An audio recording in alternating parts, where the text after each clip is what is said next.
जम्मू कश्मीर की सरकार ने आज एक बड़ा एडमिनिस्ट्रेटिव हेरफेर किया है। इस बड़े एडमिनिस्ट्रेटिव हेरफेर के बावजूद अभी भी लेफ्टिनेंट गवर्नर के दफ्तर में principal secretary to lieutenant governor को अपॉइंट नहीं किया गया है। आपको याद होगा कि नीतीश्वर कुमार सितंबर 2022 में उन्हें दिल्ली वापस बुला लिया गया था। सितंबर के बाद से लेकर आज फरवरी का महीना है, अभी तक राजभवन के पास प्रिंसिपल सेक्रेटरी नहीं है। क्यों नहीं है यह राजभवन बेहतर जानता होगा, लेकिन आज एक बड़ा प्रशासनिक फेरबदल किया गया है। इस बड़े प्रशासनिक फेरबदल में कुछ संकेत हैं और संकेत ये हैं कि जो जम्मू कश्मीर की सरकार ने एंटी एनक्रोचमेंट ड्राइव शुरू किया है और जिस ड्राइव को लेकर लोगों को लग रहा है कि उमर अब्दुल्ला, महबूबा मुफ्ती, सज्जाद गनी लोन और उसके अलावा गुलाम नबी आज़ाद के बयानों के बाद ये ड्राइव ठंडी पड़ी है, लेकिन जो प्रशासनिक फेरबदल आज हुआ है वो साफ तौर पर इस ओर इशारा करता है कि जम्मू कश्मीर की सरकार से एंटी एनक्रोचमेंट ड्राइव को आने वाले दिनों में कश्मीर और जम्मू दोनों संभागों में तेजी के साथ आगे बढ़ाने का काम करेगी। आज के प्रशासनिक फेरबदल में रेवेन्यू विभाग के सचिव, जिनके उस सर्कुलर के बाद जम्मू कश्मीर में एंटी एनक्रोचमेंट ड्राइव तेजी के साथ आगे बढ़ी थी, वीके बिधूरी, उन्हें कश्मीर संभाग का डिविजनल कमिश्नर नियुक्त कर दिया गया है। उनकी नियुक्ति इसलिए भी जरूरी हो चुकी थी क्योंकि पांडुरंग पोल, जो डिवकॉम कश्मीर एक लंबे समय से थे, उन्हें इलेक्शन कमीशन ऑफ इंडिया ने जम्मू कश्मीर का चीफ इलेक्टोरल ऑफिसर बना दिया। आज जम्मू कश्मीर की सरकार ने आधिकारिक तौर पर वो ऑर्डर भी निकाला और इलेक्शन डिपार्टमेंट का इंचार्ज जो है पांडुरंग पोल को बना दिया। और दूसरी तरफ पांडुरंग पोल के पास जो पोजीशन थी डिवकॉम कश्मीर की, उस डिवकॉम कश्मीर की पोजीशन पर वीके बिधूरी को भेजा है और रेवेन्यू सेक्रेटरी के तौर पर डॉक्टर पीयूष सिंगला को जनरल एडमिनिस्ट्रेशन डिपार्टमेंट से ट्रांसफर करके रेवेन्यू विभाग का कार्यभार दिया गया है। रेवेन्यू विभाग के अब वो सचिव होंगे।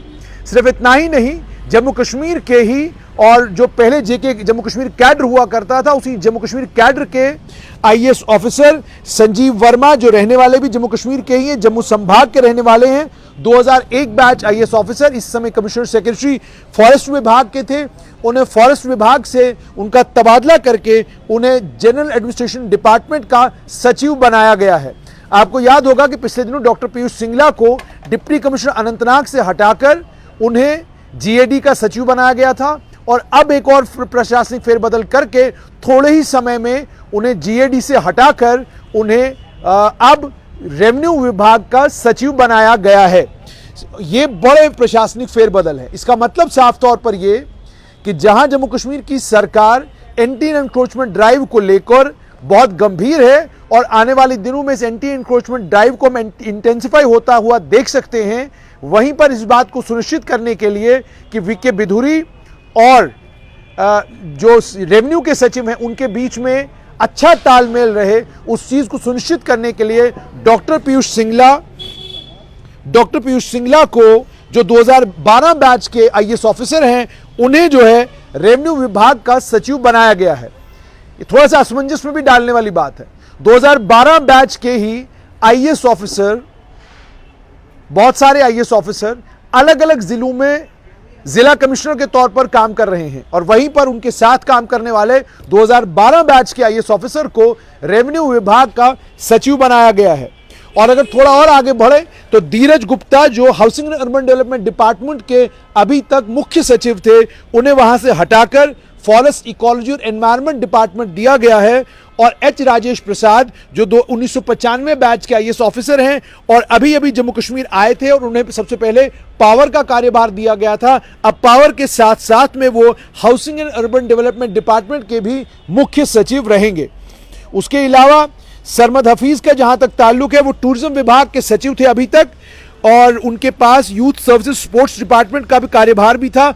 उनसे टूरिज्म विभाग का जो कार्यभार है वो ले लिया गया है। अब वो केवल youth services and sports department के सचिव रहेंगे। उसके अलावा सैयद आबिद रशीद शाह, जो स्पेशल सेक्रेटरी थे वित्तीय विभाग में, और उनके पास एरा और जल जीवन मिशन का चार्ज भी था, उन्हें ट्रांसफर करके कल्चर विभाग का सचिव बनाया गया है। और जुबैर अहमद जिनके पास इस पोस्ट का एडिशनल चार्ज था, उनसे ये चार्ज ले लिया गया है। और साथ में सैयद आबिद रशीद शाह एरा के भी सीईओ रहेंगे। उसके अलावा राकेश मिन्हास हैं जो 2016 बैच के आईएएस ऑफिसर हैं, जो अभी अभी आए थे और जीएडी में इंतजार कर रहे थे कि उन्हें कोई कार्यभार मिले।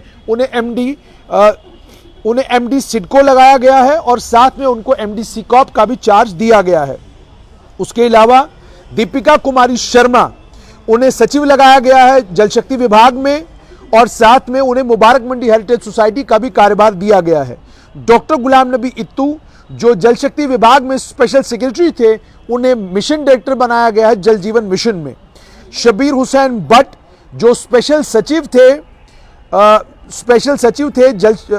सचिव थे जीएडी में, उन्हें डायरेक्टर रूरल डेवलपमेंट कश्मीर बना दिया गया है। और इमामदीन को उस पोजीशन से हटाकर उन्हें MD horticulture produce marketing and processing corporation का मैनेजिंग डायरेक्टर बनाया गया है। रजनीश गुप्ता जल शक्ति विभाग के अभी तक एडिशनल सेक्रेटरी थे, उन्हें सीईओ हिमायत बना दिया गया है।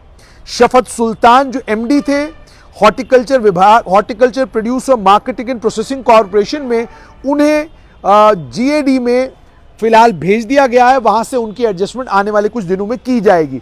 अमित वर्मानी जिन्हें अभी अभी Jammu Kashmir service selection board में मेंबर लगाया गया था, उन्हें वापस बुलाकर जीएडी भेजा गया है और वहां पर उन्हें एडिशनल सेक्रेटरी लगाया गया है। लेकिन बड़े हेरफेर ये कि जहां पर पिछले दिनों शाहिद इकबाल, एजाज असद और उसके अलावा 2-3 और नाम, मनदीप कौर का नाम चल रहा था, सब लोग सोशल मीडिया के ऊपर अपने अपने हिसाब से इन पर टिप्पणियां भी कर रहे थे और पोस्टिंग्स भी बांट रहे थे। कुछ लोगों ने पिछले दिनों ये कहा कि मनदीप कौर जो हैं वो डिवकॉम कश्मीर लग गई हैं। उसके अलावा अटकलें ये भी थी कि शायद एजाज असद जिस तरह का काम डिप्टी कमिश्नर श्रीनगर के तौर पे कर रहे हैं, शायद उस काम को देखते हुए उन्हें ही डिवकॉम कश्मीर लगाया जाएगा। शाहिद इकबाल ने जिस तरह का टेन्योर डिप्टी कमिश्नर कश्मीर के तौर पे निकाला, खासकर 5 अगस्त 2019 के बाद जिस तरह का उनका परफॉर्मेंस डीसी श्रीनगर के तौर पर रहा, तो कई हलकों में यह भी था कि शायद शाहिद इकबाल को डिवकॉम कश्मीर लगाया जाएगा। लेकिन सरकार ने वीके बिधूरी को कश्मीर संभाग का डिविजनल कमिश्नर बनाया है। और इसका मतलब साफ तौर पर यह कि एक तो वो रेवेन्यू के जानकार हैं, दूसरा ये कि रेवेन्यू मामलों की जानकारी होने के साथ साथ में बहुत सारे कानून जो पिछले दिनों रेवेन्यू डिपार्टमेंट ने लाए और उन कानूनों को इंप्लीमेंट करने का काम जो रेवेन्यू विभाग ने किया, वो सारे कानून वीके बिधूरी की सेक्रेटरीशिप में, वीके बिधूरी के निरीक्षण में सब कुछ हुआ है। तो इसका मतलब कौन सा कानून क्या है, कानून की परिभाषा क्या है, कौन सी जमीन कैसी है, ये सारी जानकारी वीके बिधूरी को काफी है और उसमें उन्हें एक्सपर्ट भी माना जाता है। इसीलिए वीके बिधूरी को डिवकॉम कश्मीर लगाया गया है ताकि जब एंटी एनक्रोचमेंट ड्राइव आगे बढ़ती है तो जिस समय भी रेवेन्यू के मामले कोई ऐसे उत्पन्न हो जिन सवालों के जवाब ढूंढना मुश्किल हो, तो वीके बिधूरी उस काम को बढ़िया तरीके से कश्मीर संभाग में कर सके, ऐसा अनुमान लगाया जा रहा है। हालांकि यह भी हो सकता है कि वीके बिधूरी ने एक लंबा समय सेक्रेटरी रेवेन्यू के तौर पे काटा, अब शायद उनको डिवकॉम कश्मीर इसलिए भेजा गया है क्योंकि बहुत सारे ऐसे प्रोजेक्ट हैं जिन प्रोजेक्टों को केंद्र सरकार चाहती है जल्द से जल्द वो मुकम्मल हो, शायद उन प्रोजेक्टों को कंप्लीट करने के लिए उनको भेजा गया है। लेकिन जो अलग अलग हलकों में बातचीत है वो यही है कि वीके बिधूरी का डिवकॉम कश्मीर पोस्ट करना और डॉक्टर पीयूष सिंगला को रेवेन्यू विभाग का सचिव बनाना साफ तौर पर यह दर्शाता है कि सरकार भूमाफिया के खिलाफ कार्रवाई करने में और तेजी लाएगी और अवैध तरीके से सरकारी जमीनों के ऊपर जिनके भी कब्जे हैं उन्हें बख्शा नहीं जाएगा।